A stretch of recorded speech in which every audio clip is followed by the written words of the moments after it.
بل قاری صاحب بله پوښتنه درنه دا کوم جی. چې دا بلال رضی الله تعالی عنه دومره زیات مشهور ولي د بلال رضی الله تعالی عنہ په مشهورتیا تاسو ډېر ښکلی سوال وکړو او کېدی چې دې نه دا خلک هم واقف شي. من کان لله کان الله له، څوک چې د الله شي نو الله بیا د هغه شي.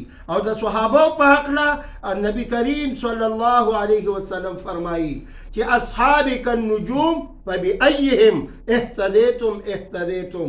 اے صحابه په شان زما د ستورو دي چې په کم صحابي پسې تاسو لاړلی نو تاسو به کامیابي بیا مومئ.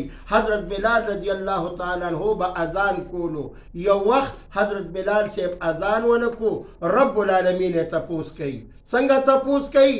نو شیخ سعدی صاحب رحمت الله علیه فرمایي وی گفت پہ حاطف بردر خیر الورا چه سبب بے بانگ شد خانه خدای. دا خو پارسی وا او په پښتو کې ترجمه واورئ. ای زما محمد رسول الله سوجدای چې نن حضرت بلال صاحب په خانه کعبه کې یعنی بیت الله کې اذان نه دی کړی. حضور علیہ الصلوۃ والسلام رب العالمین ته جواب کوي اے پروردگار عالمای گفت اذان شده بمروز شور و زور راحت مسلی شیطان نفوس.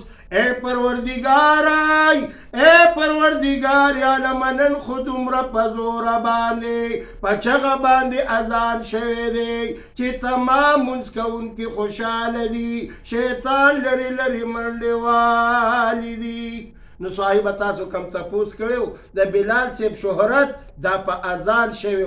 اذانونه خپلو بچو ته وښایئ کله چې مصیبت راشي. لکه نن په ملک کې ګراني راغلې ده، اذانونو له زور ورکوئ. اذانونه وکړئ چې الله پاک دا عذاب لرې کړي. وړه وګوره په کم طرف روان دي.